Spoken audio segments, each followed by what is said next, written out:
It's going from bad to worse for Jose Mourinho.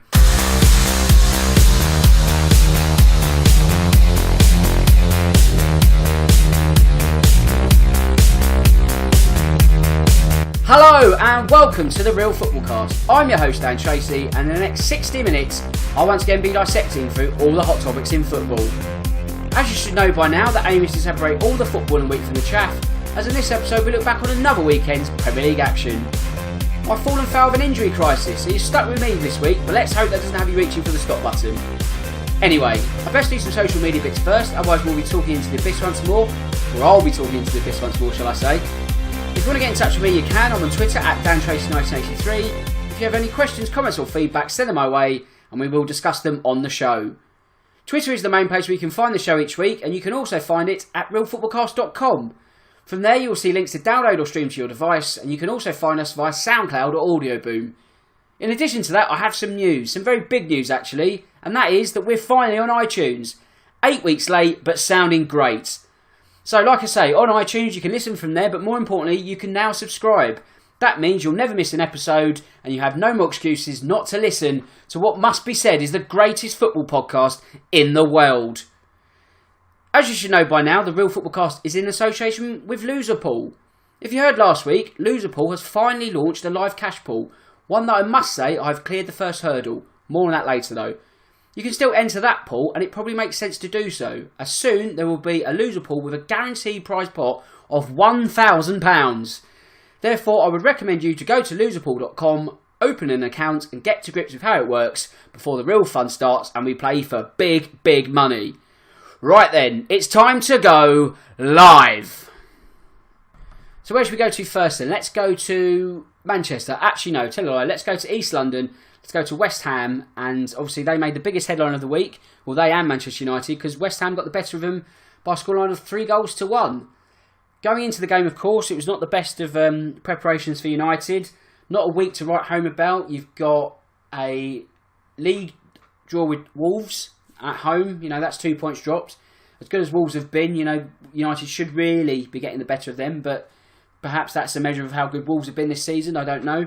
Derby, they got some joy out of Old Trafford also. They managed to move on to the next round of the Carabao Cup as they knocked out United via a penalty shootout. Phil Jones, true to form once again with a missed penalty. He's done that before at Old Trafford. And also, don't forget, there's the Mourinho-Pogba maelstrom, which is circling high above the theatre of dreams at the moment. It's more a theatre of nightmares, I guess, but that's not going to help any preparations either. Add to the fact that West Ham were sort of bullish and buoyant going into the game. They've got the shackles off after a slow start to the season. A very slow start to the season, it must be said. But, you know, they're playing with freedom. They've got the win against Everton, and then they took that into a draw against Chelsea. So 4 points out of possible 6 in those last 2 games. He's now 7 from 9 as they got the perfect result, really, and almost a perfect performance. Games like that, it's a case of many will look at it and think, okay, where did United go wrong? And the focus is always on them, really, as a team, or not just United, but when a team in the Big Six loses to a team lower down the league, it's always a case of an off day. It's never really the credit goes to the winning team, and I think that really does West Ham a disservice, really, because to a man, they just outclassed United, didn't they? United turned up with a head-scratching formation, no natural width, and that's something that West Ham took full advantage of. The likes of Anderson and Yarmolenko, whether they both got the score sheet, I don't know. Yarmolenko's goal was probably an own goal due to Lindelof's sort of looping deflection. But I guess that in itself sort of summed up United's day.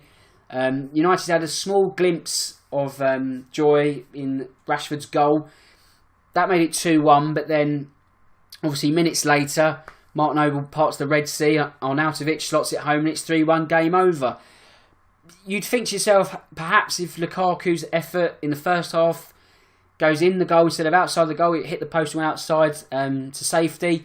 If that goes in, it might have changed the complexion of the tie. You know, you might sort of think, okay, a slow start from United, but now they're into it. But it wasn't the case, was it? I mean, 1-0, like I say, turns to 2-0, and even then it sort of felt like game over. They looked, United, a little bit more lively after Rashford came on. It needed some sort of spark, but at the same time, you have to sort of ask yourself, why does Lukaku never get subbed off? He seems to be the sort of the crown jewel, as it were, but he's almost at the same time infallible against any bad performance. I'm not sort of advocating him being hooked off every game, but he seems to be almost Teflon in the sense that he doesn't. I don't know. Is he a flat track bully? That's a sort of another argument for another episode, I guess. But it was not a crowning sort of afternoon or lunchtime for him. Like I say, United looked livelier, but they were just second best for it, really, weren't they? Pogba, he was, whether he's thrown under the bus or not, I don't know, but he was hauled off in the second half. That's not going to help the situation. It's only going to add further fuel to the fire. But what about Alexis Sanchez? I mean, he wasn't even on the pitch at any point after a game against Wolves last week. You know, that was bad enough in itself, but you would think with the talent or the lack thereof that United have at their disposal at this sort of present moment in time, he really, even for all his faults and his lacklustre performances, he is still one of, if not United's best player. So to not even feature at all is a damning indictment of not just his start to the season, but maybe even his time at Old Trafford. I mean, that almost sort of says it all, really. But in terms of United and where they go from here, well, they need to pick themselves up quickly, don't they? They're now, at the time of recording, 10th in the Premier League. Their worst start to a Premier League season since, was it 1998 or something like that? Well, you know, since time began, because United fans don't really look that far back, do they? But yeah, it's not ideal. You've got Gary Neville putting the boot into the club, saying that it's not necessarily the managerial appointments that are wrong, you know, but it's the hierarchy and the lack of forward planning, the lack of actual sort of plans going ahead, which is causing them to have one step forward, two steps back. You know, it's Moyes, it's Van Gaal, it's now Mourinho. The question is really, who out of Mourinho goes out of him and Pogba? I did a poll in the week. We all love a fan poll, don't we? You know, that's the bread and butter of Twitter at the moment. But quite simply, who would leave United first? Is it going to be Mourinho or Pogba? And 65% of you, of about 200 people who voted, so thanks for taking the time to vote. If you're out there, 65% reckon Mourinho, and I reckon 65% of you are bang on. The question, though, is just when will he leave, or when will he be told to leave? Because you get the feeling that, you know, it's going to have to be something as bad as his time at Chelsea when he sunk like a stone in the season after winning the second title at Stamford Bridge. It would have to be something along those lines for Ed Woodward to pull the trigger this early in the season. I know sort of everyone talks about Zidane being on standby. That is a sort of, I guess it's a rumour where people are putting two and two together, making four, because it could happen. Whether it's going to happen mid-season, I'm not too sure. At the same time, if Mourinho fails to get United into the top four come the end of the season, then that is the smoking gun that Woodward needs, and you would have to think there at that point that Mourinho's time at Old Trafford becomes almost untenable, really, doesn't it? I mean, from there you sort of think to yourself, well, where can he go from there? And I think the only way is out the exit door at Old Trafford. It almost needs a new era, really. You can look at the team, the personnel that he has at his disposal at the moment, and you're just sort of thinking no one wants to play for Mourinho at the moment. It's just it's a mixture of downbeat players that are off the boil, the lack of intensity, there's just no sharpness, it's square pegs in round holes. Even signing Sanchez was like a vanity signing, where you look at it and think, obviously, you know, if he was at his Arsenal pomp, he would be a great addition for any club, you know, wherever, but he's not been that player, whether that's because he is, you could say he's tired, because he has played a lot of international tournaments for Chile in the past without a break. I know he didn't play in the World Cup, but that's going to have something of an effect, if not, you know, an overriding effect. But probably the more pertinent reason is the fact that he just doesn't really fit in United's system, or United's system doesn't get the best out of him. It's just like I say, he's like a, you know, square peg in a round hole, really. And I guess that is a statement you could make about Paul Pogba, isn't it? I mean, it's a funny one, really, Pogba. Well, he's a funny one. That he seems to save his best performances for country rather than club. And that's an accusation that many feel is the case. A point made further evident by the fact that he's won the World Cup. So obviously that is apparent. But at the same time, it's probably a slightly unfair stick to beat him with. Because, again, it harks back to whether United deploy a system that gets the best out of him. Sometimes he's played wide, sometimes he's played through the middle. You know, obviously it shows he's versatile, but it sort of shows also, look, why not put him in a position he's going to really excel at? If France can crack it, then why can't Mourinho? But, you know, we look at the Mourinho-Pogba debate. United have spent £89 million on Pogba. They've spent a lot more for Mourinho spending, but that's another issue. But when we look at Pogba, 89 million, United they're not sort of ram-packed with world-class stars, are they? They've got a decent crop of talented players, but when you compare them to Manchester City, dare I say even Liverpool, they're not at that level at the moment, are they? So you can't really be advocating them getting rid of Pogba. That's something the club will loathe to be wanting to do.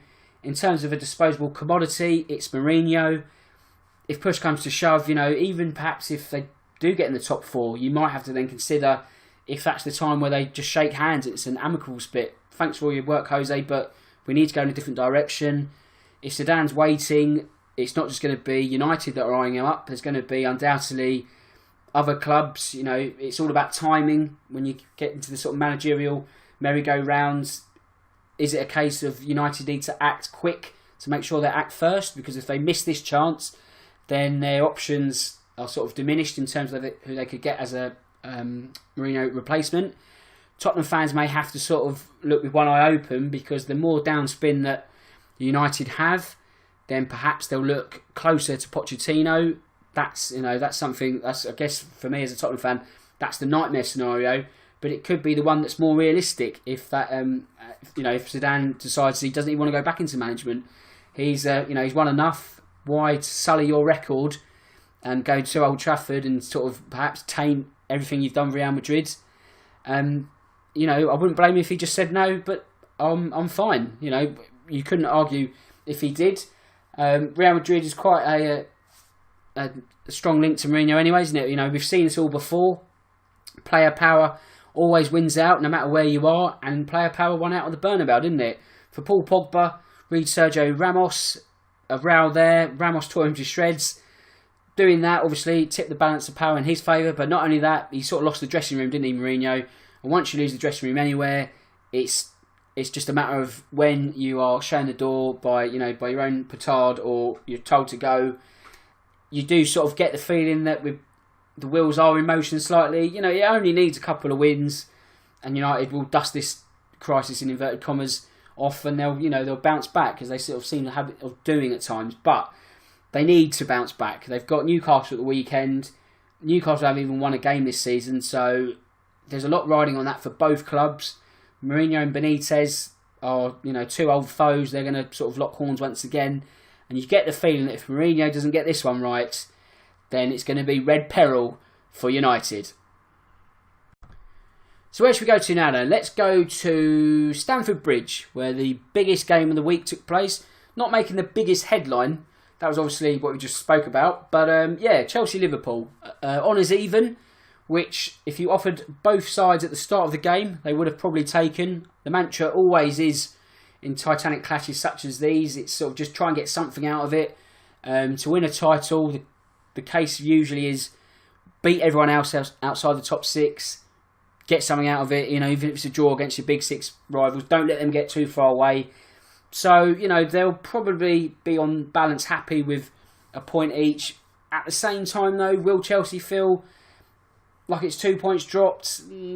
Possibly. I mean, it was a hell of a goal that they conceded. It probably needed a hell of a goal for them to concede, because Liverpool just lacked that sharpness when it mattered. I mean, people are already talking about Mo Salah tongue-in-cheek being a one-season wonder, which is very unfair, really, when you think about it. But I guess what people forget is that he's in and around the same kind of stats for this season than he is last at this time of the season. So there's no real worry there. But I think the fact that he's ended so strong, people wanting him to sort of hit the ground running and sort of continue that trajectory straight away. But if that was the case, he'd be scoring 2 or 3 a game. So that's not going to happen. But I think it's unfair to write him off. But I guess at the same time, it's making a rod for your own back. If you are someone who comes in a first real season of Premier League action, I know he's obviously been a Chelsea player for about 5 minutes beforehand.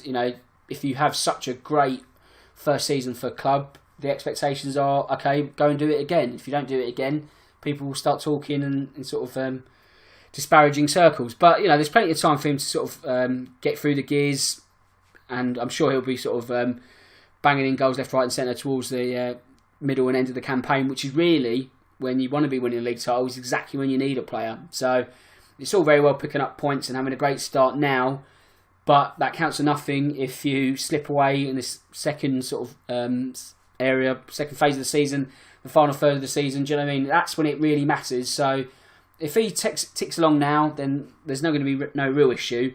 And also, if the likes of Sadio Mane and Daniel Sturridge can sort of chip in, not forgetting Roberto Firmino, but if someone like Sturridge, who was almost the forgotten man at Liverpool, he was farmed out on loan to West Brom last season in the January transfer window, had another injury.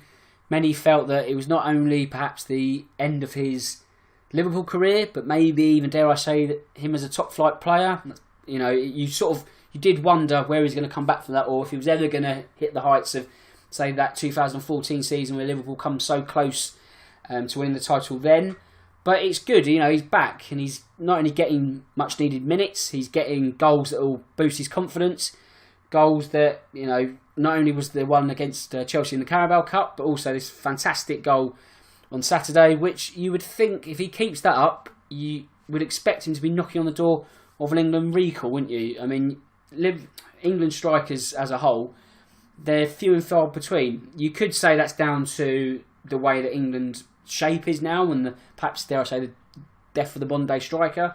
And we don't need so many. But when you're looking down the list, you've got, Kane, Rashford, Welbeck. It's not a very extensive list thereafter. So if Sturridge can get in the frame there, then full credit to him, and long may his good form continue for club and country. But from a Chelsea point of view, they'll be happy with their points return after 7 matches. That's 17 now, so they're 2 off the top spot. But the way that Sarri has come in, it's been a quiet revolution. It's not really all that, or has it been evolution? It's hard to sort of say. Probably one or the other, or both. But the way he's just sort of come in with the same kind of players, no real overhauls. He's brought in Kovacevic and Jorginho, but by and large, it's the same players that were not really fancy it under Conte last season, shall I say? So it's been steady, but at the same time, he sort of hit the ground running, and they do play really expansive, interesting, easy on the eye football. Hazard's back firing on all cylinders as well. The question whether he's truly world class is probably one that he's not going to be answered sort of just yet. I think the only way he can answer that is if he gets to sort of Salah level goals from last season. For all of his trickery and obvious sort of skill that he has in abundance, and that's not forgetting he scored himself on Saturday, but he needs to be doing that, in the 20s, the 25s, dare I even say the 30s, like a real blockbuster season, and then we can really start talking about him being world class. Whether that means he sort of helps Chelsea to like a European title, but that's not going to happen in terms of the Champions League this season. Maybe it's Europa League, but I don't think you can win that and be labelled as world class. But all the tools are there.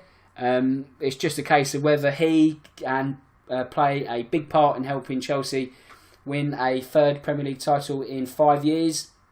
It could be the case. I mean, no one's writing them off. No one's really talking them up at the same time, which probably does them a favour, because the focus seems to be on Liverpool and Manchester City. Probably, actually, the focus seems to be more on Liverpool, and no one's really talking about Manchester City. It's almost like a given that they're there, but it's almost like everyone's painting the picture that it's Liverpool's league to win this season, and if they don't, they'll fall short and they'll fail. But, we'll have to see how that pans out. But Chelsea, they'll like the fact they're just on the outskirts. They're sort of waiting for the 2 teams in front of them to combust, and they're ready to pick up the pieces. So they're in a position they'll want to be. If they want to set the pace, then it puts them the pressure on them. But they're sort of just, 7 games in, thirds. If you took that to a Chelsea fan at this stage of the season, I think they'd be more than happy with that. And things can only really get better for them. So it's going to be a really interesting title race. And if results go their way come Sunday, then they're back in the mix straight away, aren't they? With Man City travelling to Liverpool. More on that in a bit. But yeah, it's an interesting landscape the title race is already offering us. It looks like it's going to be from those 3 teams. We talk about the big 6. and you can sort of consider yourself really looking at a top 3 and a bottom 3 of that big 6, if that makes sense. As it is now, I mean, really, can United get into top 6? I mean, they probably will, on the balance of, the fact they will finally get themselves out of a mess, whether that's because they change manager or they get a kick up the bum or whatever. They'll find their level, but I don't think that level is necessarily the Champions League next season. And next up, we're going to go to the Etihad, where the defending champions Manchester City have gone back to the top, but no one's really mentioned it, have they? Let's go to the Etihad next, where Manchester City got the better of Brighton. A 2-0 win, which in fairness didn't really teach us too much. I mean, it was always going to be a home banker for City. So much so that JS picked Brighton in his Loserpool pick last week, and he got that spot on. And also, get well soon, JS. I know you're not feeling too good at the moment, so hopefully you'll be back with us next week. But going back to the game itself, Brighton, they were, I guess, slightly resilient in defence. They dug in. They were valiant, and they did have to sort of deal with 28 shots. So just to concede 2 was not the worst tally against them in the world. Chris Hughton did feel that at 1-0 down, they were still in the game, which technically they were. But again, when you consider that City were bringing the Alamo to their defence, and also the fact that Brighton only had 4 shots during the whole game, 1 on target, then they could have played till next Thursday. And not scored. Do you know what I mean? It's one of those kind of games, really. Almost a free hit for them. No disgrace in defeat to City. They won't be the first team or the last to go there this season and come away with nothing.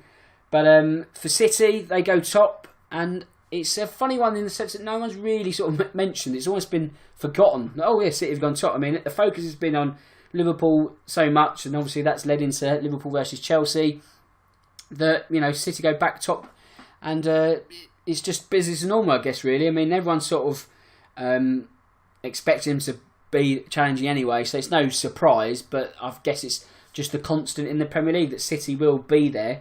It's just whether they can go and win the title come the end of the season. Dare I say, they want to sort of focus more on the Champions League because under Pep, they've cracked the Premier League code, but still the big one eludes them, doesn't it? So I guess Pep, he wants to end his drought in this competition, not winning it since 2011. The owners, a decade in now, they want to sort of see that final step, and the final step is always the toughest, but they want to see them be Champions League winners and join that real elite band of clubs in Europe, because they are, I guess, still in that second bracket, maybe. Well, yeah, I guess, because you've got Real Madrid, Barcelona, Bayern is your sort of your real European powerhouses, and then City will sit below that. And but that can change, City and even maybe PSG, should they sort of win a Champions League, then they can finally be at the top table. That's something that will continue tonight and tomorrow, as both teams are in Champions League action, and both teams also lost, didn't they, in group action in match day 1. So they'll be wanting to actually dust themselves off and actually get some points from the board. But more importantly, City can't overlook, they need to get through that task to get to Sunday, and the big one, as they go to Liverpool. Now, last season, they didn't fare too well at Anfield, did they? It was a 4-3 defeat in the league, which, to be fair, was a result which sort of didn't really tell the whole balance of the game, because Liverpool blew them away, and I think it's only really they took their foot off the pedal, which allowed City to get back in the game. And don't forget, City almost kept their undefeated, invincible record there. It was Sergio Aguero had a chance in, the last minute, and he flashed it just past the post, although eventually it was offside. But that was the game where City lost their invincibility cloak, so they will be looking for some revenge for that reason, while also not forgetting they'll be wanting revenge for their Champions League defeat in the semi-final stage last year. Sorry, the quarter-final stage last year, my mistake. Anfield was a game to forget. They were rocks on the coach as their bus took a battering, and I don't know if that was the key reason that they fell to a 3-0 defeat, but they looked off the boil, didn't they, in that game at Anfield. Liverpool just seemed bang up for it from the start, something that was evident in the fact they were 3-0 up at half-time. City decided not to play Raheem Sterling, or Pep decided not to play Raheem Sterling, whether that's because he felt he wasn't mentally tough enough to absorb the cacophony of boos that would have come his way should he have been on the pitch from the start. I mean, that's something he'll have to decide for Sunday, because don't forget Sterling scored at the weekend. I thought he had a good game against Brighton. So that is a decision that needs to be made. Obviously, Pep has enough at his disposal to mix things around. If it's not Sterling, it could be Sane or Mahrez. So it's not a case of they'll be necessarily weakened. But at the same time, it could help them to actually get over the line and get a result against Liverpool. Whether that result comes in the way of a draw or a win, I don't know, because Liverpool will be bullish at getting another sort of City scalp. That's 2 in a row at Anfield, so they'll be looking for a hat-trick, and they will be confident, because you get the feeling they've got City's number, and that's the one thing that really puts them in the sort of bona fide title challenges. If they can win on Sunday, then you do sort of think they are the real deal. You know, they could be real challengers. I think, you know, they've been a side that's good Champions League quality the last couple of seasons. You know, they've been a solid top 4 side, but you can see something different in this Liverpool side now, can't you? And I think this could be the game which puts them right up there. You know, a 3-point buffer going into another international break. The momentum would, I guess, be halted by that break, but mentally, you would think brilliant. You know, you'd almost want the next game to come around straight away. In the reverse, if City were to lose, then that, or even if Liverpool lose as well, but if either team loses, should I say, that seed of doubt that we can't rectify this for another 2 weeks is going to sit on their brains for quite a while, and that could have a negative effect going into the next game, into the international break. So it's all about, you know, how you end this sector of the season, and then how you sort of launch off into the next one. So the timing of the game is going to be crucial, the result even more so. We'll have to see how that one pans out. We'll focus on that one next week. But next up we go to Huddersfield. Huddersfield now, and the word crisis. One that you can link to both they and Tottenham, albeit for differing reasons. For Huddersfield, their crisis comes in the shape of a relegation battle, as they picked up just 2 points from 21 this season and are still looking for their first Premier League win of the campaign. While for Tottenham, it's crisis. What crisis? 14 days ago, it was all doom and gloom as the wheels had fallen off from Tottenham. That's been rectified somewhat with 3 wins in all competitions in a row. A win against Brighton in the league was much welcomed. That was followed up with a win against Watford in the Carabao Cup in the Stadium MK. So our Harlem Globetrotters tour continues. And that was followed up again with a win over Huddersfield on Saturday. It wasn't a classic performance. Dare I say, it didn't really need to be. One that was more points over performance. Harry Kane, he was sort of part of this crisis because he was tired and needed a rest. He got that rest against Watford in the Cup. He looked well refreshed against Huddersfield, and it showed as he bagged a brace, which ultimately was the difference in getting all 3 points and getting out of Yorkshire unscathed. It wasn't an ideal performance. I mean, Eric Dyer come in for criticism, rightly or perhaps. People are sort of saying, "Oh, he needs to be sold" and all things like this, which I don't really think is right. We all have our bad days. You could argue this podcast is a bad day, but I digress. But yeah, I don't think that's one that needs to be facilitated in terms of Dyer being sold. I think that's throwing the baby out with the bathwater. But in terms of Tottenham, you know, they're 4th now. This crisis talk has dissipated. We can sort of start to look up the table again and sort of think, actually, you know, especially with Liverpool and Man City playing on Sunday, it's the perfect launch pad for us to make inroads on them. Obviously, one of them, or both, hopefully will drop points from a Tottenham point of view. And Tottenham face Cardiff on Saturday. And Cardiff, like Huddersfield, are in the exact same boat as them. 2 points from 21. They can't buy a win for toffee as their life in the Premier League is difficult. More on them in a bit. But in terms of Tottenham, they will be smelling blood and thinking we can turn this into 3 straight Premier League wins. I don't know if it's going to be 4 in all competitions because there's a small matter of Barcelona in between. So hopefully it'll be 5 in all competitions. Whether that is the case or not, I don't know. But Barcelona, it might, dare I say, be the perfect time to play them because they're not coming to Wembley in the most stellar of form. They drew at the weekend, a draw which saw Lionel Messi started on the bench. So that's a decision that arguably backfired from Ernesto Valverde. I spoke a couple of weeks ago about how foreign teams coming up to the Champions League matches can afford to rest their best players and still get a result. That's been proven nonsense. maybe it's more of a freak result, but yeah, I mean, Barcelona held at home, 2 points dropped there, so they'll be wanting to bounce back in the best possible way, which is a win at Wembley. Not only that, they'll want to continue their 100% record in this season's Champions League. For Tottenham, a result is absolutely imperative. I mean, whether it's a win, which, I don't know, is perhaps wishful thinking, especially with the worryingly growing injury list that Tottenham now have. But, not many people gave us a hope against Real Madrid last season, and look what happened there. But in all seriousness, if Tottenham are to get anything out of this, or dare I say, if Tottenham are to advance out of this group, they need at least a point on the board on Wednesday night, because if they lose their first two, if both Barcelona and Inter win their first two, you're now looking at 6 points deficit with 4 games only to overturn it. So you either need a scenario where Tottenham, if they don't pick up a point, at least Inter drop points, or Tottenham get something out of it and Inter, it can't be 6 points while lying in the third or fourth place. They need something on the board registered after 2 matches. If not, then it's going to be a really, really tough next 4 matches for them to get into the round of 16, because then you're looking at a result, you're almost there, need 10 points from your last 4 matches. So then you're looking at PSV, you can't drop anything.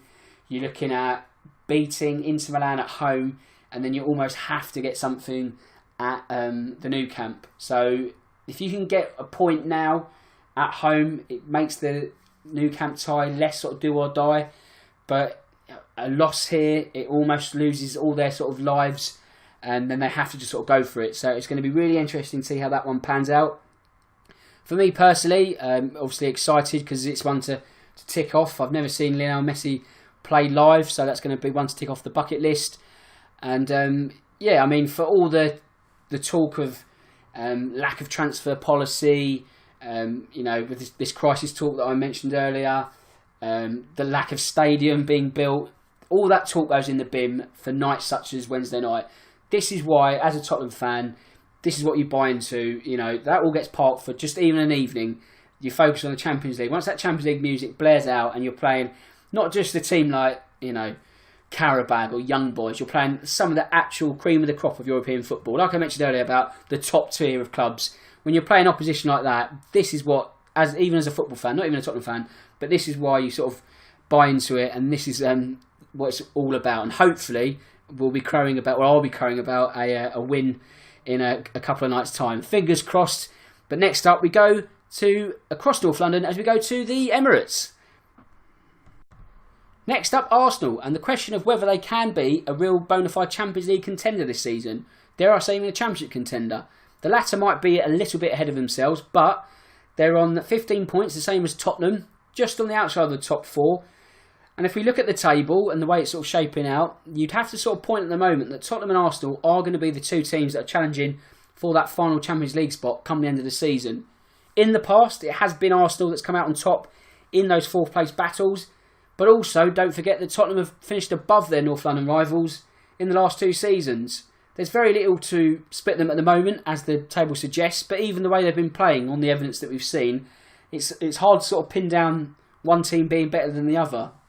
That might change, further down the line. Key matches when they meet in the derbies will have a sort of significant swing as to sort of who can pin down that 4th. But for Unai Emery's side, the wheels are turning very quickly now. We've spoken at length about their 2 early defeats, but they're long since forgotten now, aren't they? 5 straight league wins. They're in the groove, and they're in the groove on Saturday as they got the better of Watford. A win that sees them go above them in the Premier League table. It needed a late show. It needed an own goal to get things started. A little bit of luck, but you would have to say that Arsenal were probably just the better value for their win. An own goal and then a Mesut Ozil strike minutes later made sure of the 3 points in front of their own fans. Watford will probably they'll think to themselves they should have got a point at least, because they had chances. Much has been made of the fact that Javi Gracia's got the Hornets in for extra shooting training in the week after the defeat, because they had chances. Pereira had a chance second half, went inches past the post when Bernd Leno came rushing out.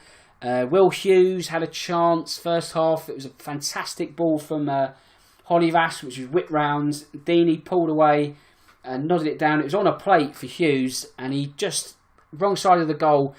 If he'd hit it, to the other side of Czech, it's easy to say now as someone who does a podcast and isn't a professional footballer, but if he hits that strike cleaner and sweeter, they go 1-0 up, and that changes the complexion of the game completely. As it is, or as it stands, Watford will have to sort of bemoan their lack of sharpness in front of goal, and Arsenal will be grateful that they didn't crack, they held out, and they had that last mile in the tank. So, in terms of Arsenal themselves, a clean sheet also helps. Again, we've made much of this defensive underbelly, the softness. That didn't show at the weekend, the clean sheet. Bernd Leno, as I mentioned, finished the game. He didn't start the game because of Petr Cech's hamstring injury. So, obviously, you never really want to see a player injured. It's nothing to sort of be happy about, especially if you're a fellow professional. But Bernd Leno will be, I guess, quietly rubbing his gloves together with glee, because it means that he'll get an extended run in the Premier League, and this will be his chance to solidify that number one spot. Whether he can take it with both hands, we'll have to wait and see. But he looked more than competent enough on Saturday. Dare I say that with him in goal, it allowed the playing from the back style that Unai Emery is trying to implement to work better. And perhaps now that it's worked in the Premier League, it might just be enough for Leno to be not the permanent number one goalkeeper, but he'll need to be dislodged and not just an automatic right, check his back, you're off again. It looks like a perfect opportunity to make that place his own, which is about time really. I know he's played in the Europa League and the Carabao Cup, so the lesser tournament so far has been he's at the preserve of the German, but also with League football and Europa League football coming up soon, he should get a run of games under his belt. And Arsenal, they're clicking when it matters up front. Much has been made of the Aaron Ramsey contract saga. I thought it was quite funny, the visual of they said, we've ripped up his contract offer. I quite like to see that if they literally got Aaron Ramsey into the office and just sort of ripped up the contract, just went, no, sorry, we're not going to offer this to you anymore. That would be quite cruel, but quite funny. Something you don't really see in football, but more of that, please. But in terms of Aaron Ramsey, it's an interesting one, really, isn't it? Because he'll go down as an Arsenal great for the simple fact that he scored goals that won Arsenal 2 FA Cups, which is good. But he's great for sort of landmark moments such as that. But would you class his Arsenal career as great, if that makes sense? Do you know what I mean? Over the course of however long he's been there, is it nearly a decade or something like that? Or, a good long stint. You do have to ask yourself, he's not really sort of kicked on and been an incredible player for Arsenal. A player that, if he was an actual great, he would have led Arsenal to challenging for a Premier League. He's not been quite there, but, don't get me wrong, winning 2 FA Cups is a lot more than Tottenham have won lately, or many other clubs, so he can't be sort of bemoaned for that. And I guess it'll be interesting to see where he goes next. People have spoken about moves to Italy. I mean, that was also the same case with Jack Wilshere, wasn't it? I mean, everyone was touting him for moves to AC Milan and Juventus. That never panned out, and he ended up on loan at Bournemouth, and now he's injured at West Ham. So Ramsey will have to be clever and careful at the same time about where he goes for his next move. I mean, people have also spoken about AC Milan again. The link there being that Ivan Gazidis has now taken up a lofty position at the Italian club.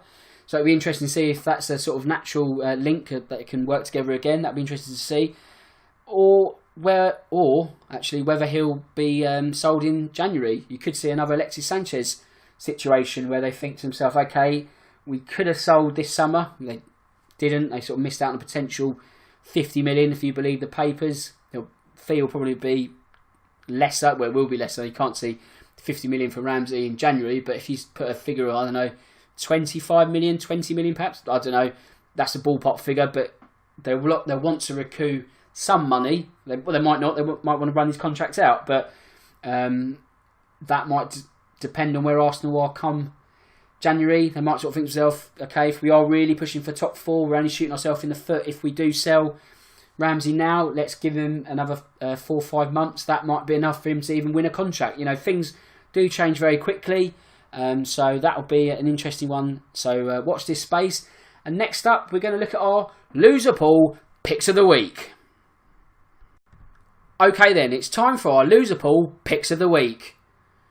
I'll recap the league standings. As you should know by now, it's a base level of 10 points, 3 points if your team loses, -2 if your team doesn't. So, JS's record is perfect as he's on 22 points after 4 correct picks from 4 weeks, while myself and Cole are on 17 points as we got our first week of picks wrong but have been ever steady since.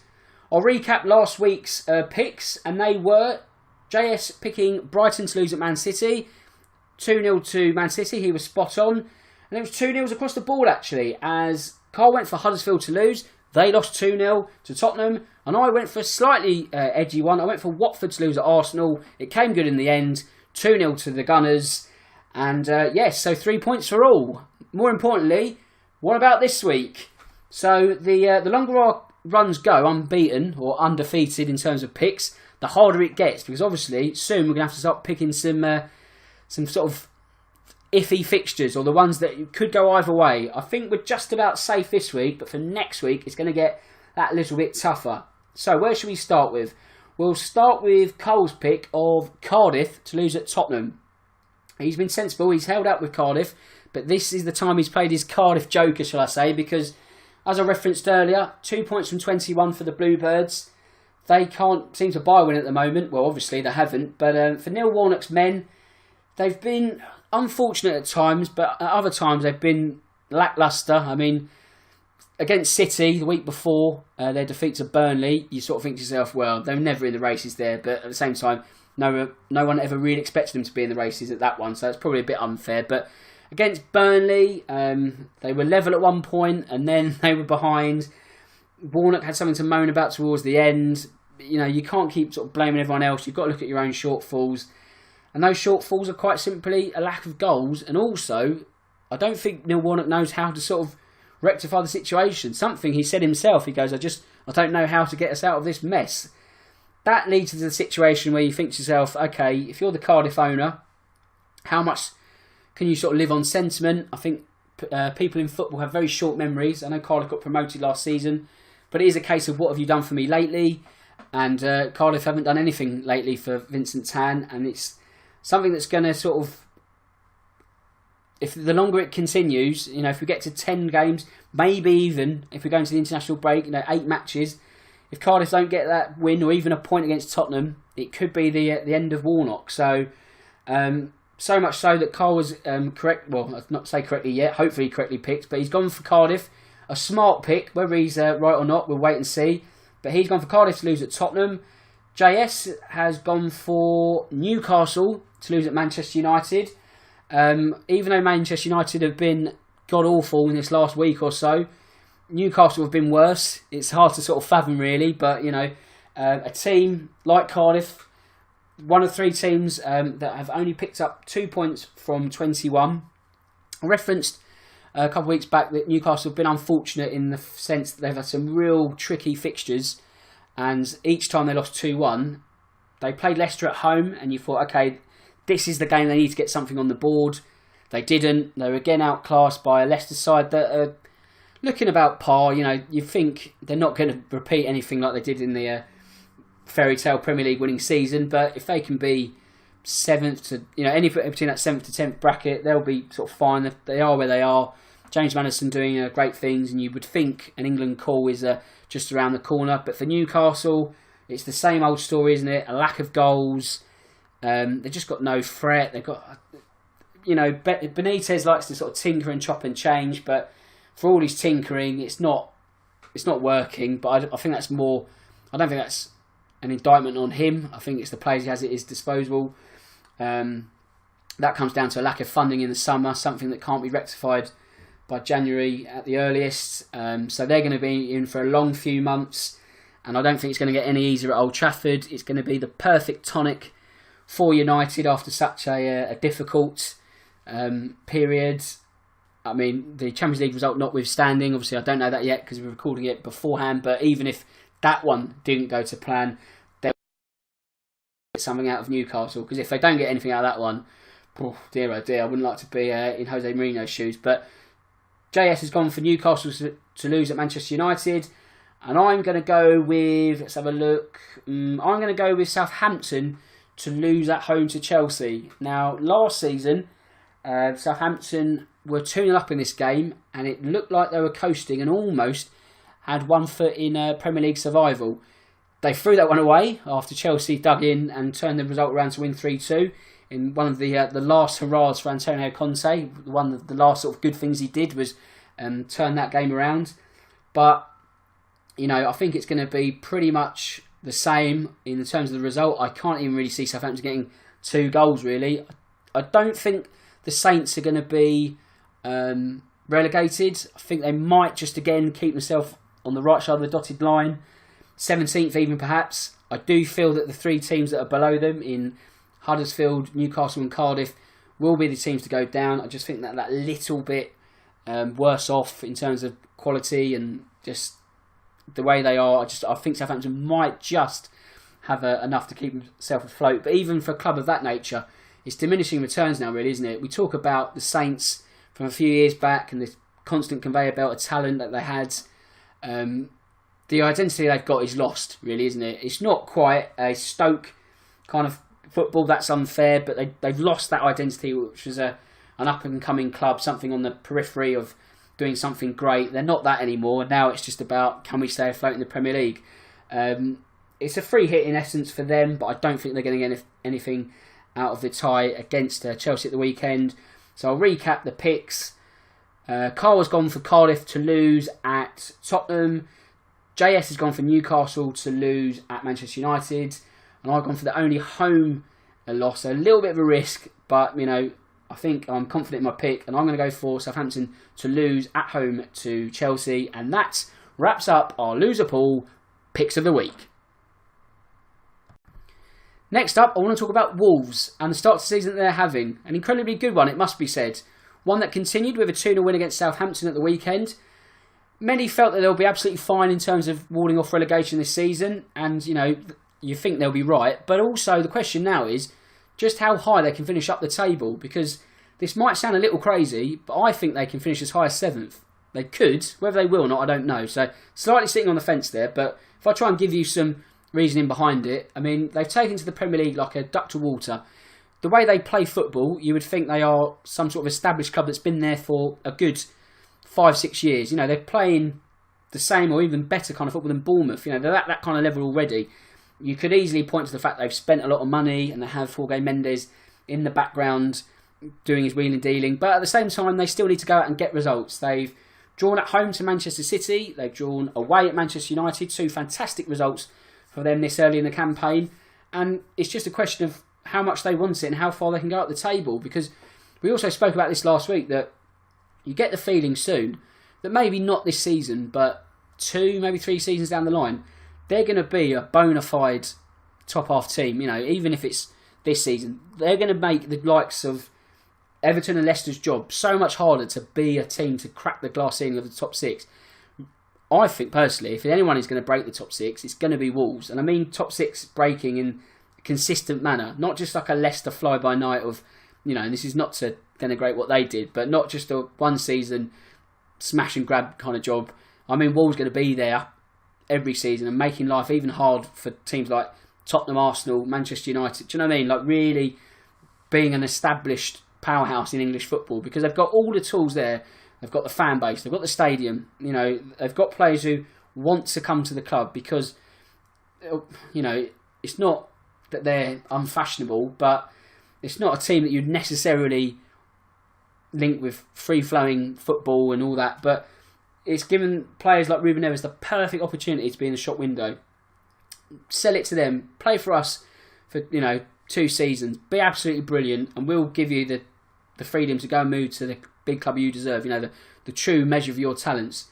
And if it works for Wolves, then why not? And it could just be, like I just referenced a minute ago about Southampton's conveyor belt, then Wolves could just do it on a completely different scale and just blow teams out of the water. So, you know, whether they'll go from strength to strength, who knows, really. I mean, it's a lot of that will come down to whether they can keep hold of their manager. Obviously, they're not going to sack him unless they really hit the skids, but it's more of a threat of whether bigger teams want to take on the services of Nuno Espirito Santo, because for me, it could create something of a merry-go-round. We spoke about Jose Mourinho.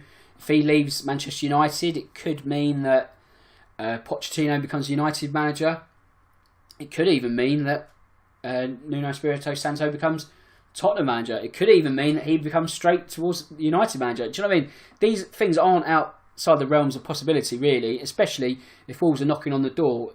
The best way to nullify the threat of a team like that is just to take their manager and take the sort of the mindset away from them. So it'll be interesting to see. It's not something that's going to sort of happen overnight, whether Wolves can really announce themselves on the grand stage, but they've got all the tools and they're doing all the right things, and they're just a really good team to watch. They remind me slightly of Swansea under the sort of Brendan Rodgers, Michael Laudrup era, and they're just a team that plays neat, tidy possession football. It's not going to win you every game, but when you look at some of the Super Sunday offerings we've had, dare I say, Cardiff Burnley, which technically should be banned as a Super Sunday.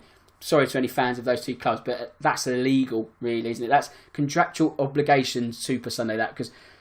But then I guess that was against the Ryder Cup, wasn't it? So if you're going to pick a bad game to show, put it on that weekend. Thankfully, it's a lot better this time round when we've got Liverpool City. But back to Wolves, I guess from a neutral's point of view, I wouldn't say long may it continue, but it would be interesting to see them if they can upset the apple cart and really establish themselves in the top half of the pecking order. Looking at that pecking order, we also have to consider Bournemouth, don't we? They win over Crystal Palace on Monday, sees them move up to 7th. 13 points from a possible 21, sees them on the same tally as Watford, and the win sees them leapfrog the likes of Leicester, Wolves and Man United. So at the same time I'm saying that Wolves could finish 7th, you could almost apply that statement to Bournemouth. It might again be a little outlandish, but Eddie Howe's men, they are an established Premier League club now. I think, although they play in a very small ground, I think we've got to stop using the tag small Bournemouth, little Bournemouth, because again it does them a disservice. The question now is, how much do sort of Bournemouth want this progression up the table? Not only that, how far do they want their season to go in the Cups? In the past, they've been accused of not giving the Cups their all, something which has made sure they've stayed in the Premier League. So, by resting and rotating in the FA Cup and the League Cup, it has made them fresher in the English top flight matches. And the ends have justified the means because they've stayed up. But they're not in an immediate danger. They're not a club like Huddersfield, Newcastle or Cardiff. And you get the feeling now they probably could have a crack at a cup. Let's look at the Carabao Cup, for example. They are in the next round of the Hats. They're paired with Norwich at home after beating Blackburn 3-2. And win that, and they're in the quarterfinals. Then they can really start to think, hang on, we can start to almost dare to dream about Wembley. There'll still be some big clubs in the hat to face should they get to the last 8. But there's nothing that can phase them there, and I think they can afford there to play their best players. And in cup football, you never know, do you? You absolutely never know. But I think the quality between, say, 7th and 17th this season, there's no real standout club at the moment. I guess you have to put Man United in that poll. But if we sort of assume that Man United are the big 6, and they will at least finish in that top half dozen, Watford, Bournemouth, Leicester and Wolves are in that sort of bracket where, they could produce the 7th place finish from them. Let's not forget Everton, who are again in the same sort of bracket of conceding as much as they score. I know we spoke about a lack of firepower last week for the Toffees, and then they scored 3 goals against Fulham. So, what do I know? What do we know as this podcast? Not a lot, you might say, but they found that firepower. If they can keep finding that firepower, then they could start knocking on the door on the fringes of the top 6 or 7. They've got a little bit of work to do. That was only their second league win of the season, but at the same time they've drawn 3 matches as well. So they've only lost 2. It's like any sort of stat. It's how you want to split it and send it in your way to sort of show a different kind of narrative. So it'd be a bit unfair to say that Everton have had a poor start to the season, but at the same time not quite the season that they would have hoped for. So, if they can sort of get the goals out of Cenk Tosun, as we've referenced last week, it's not just tossing money down the Cenk, then Oh, I shouldn't laugh about jokes, that's awful. But if they can get goals out of him, and also like the supporting cast such as Walcott, Sigurdsson, then they could, be the best of the rest. But I think it's going to be a step too far for them to be, part of that half dozen. And, it's shown how much money that it needed to be part of that elite group, and they still can't get into the top six. So, what I wouldn't say it's worrying times for Everton, but have they sort of reached as far as they can get? Who knows? You get those sort of seasons where they could break through. They are capable of it, but I don't think it's this time around. The team that Everton beat on the weekend was Fulham. Now, with Fulham, you get the feeling it's either their goals are going to keep them up or their defence is going to send them down. The goal threat is obvious with Alexander Mitrovic. Their defence is porous at best. I mean, they've conceded 16 goals, which along with Cardiff and Huddersfield is the most in the Premier League this season. And that's already an average of more than 2 per game, which is a worrying stat for Slavica Jokanovic. Like I say, the goal threat is probably the thing that's going to keep them above water, but that is cause of concern. I mean, the only thing that's really keeping them above water at the moment is the fact they beat Burnley early in the season. So they've got 5 points where the other teams below them have got 2. So it could be a case where they're just the fourth worst team in the Premier League this season. But at the end of the day, as a Fulham fan, you'd probably take that. Or actually, you arguably would take that, wouldn't you? I mean, if I was to offer a Fulham fan now, would you finish 17th in the Premier League? And would you be happy with it? I expect I'd have my arm bitten off. But, this is a promoted team. We can't all be like Wolves, who are just burning the Premier League at the moment. It is a natural thing, isn't it? Promoted teams will struggle. It's just the way of life sometimes in the top flight. So Fulham will have some work to do. They'll have to hope that the home points keep ticking over, because as a promoted side, that's the most important thing. It's not necessarily about points on the road. If you can get a run of form in front of your own fans, then it does so much of a job for you. Look at Brighton last season. I mean, they're also on 5 points. You look at that sort of 15th to 17th bracket at the moment, Brighton, Southampton, Fulham, you sort of think, yeah, actually, that's probably where they'll finish this season. I mean, looking at the Premier League table as it is, it's almost found its natural balance. I know we keep sort of referencing that Man United are 10th. They're probably the only two sort of striking outcasts at the moment are Man United in 10th and Everton in 11th.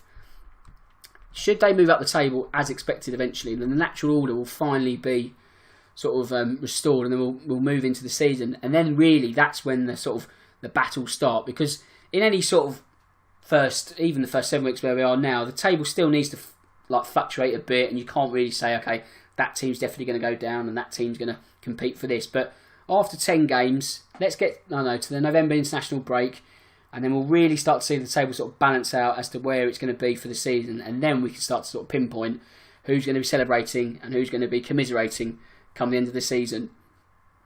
And right then, I think that's probably about it for this episode of the podcast. Thanks for staying with me. I really do appreciate it.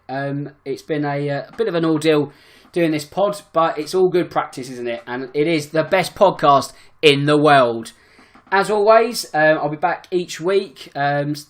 Just so stick with me. Again, iTunes, subscribe to that so you don't miss an episode. If you want to get hold of me, you can. I'm on Twitter at DanTracy1983. Comments, feedback, etc. Fire them my way. If you ever want to talk about football, just hit me up. I'm always happy to. That's all the admin. So it just leaves me to say that my name's Dan Tracy. This is the Real Football Cast in association with Loserpool. And until next time, goodbye.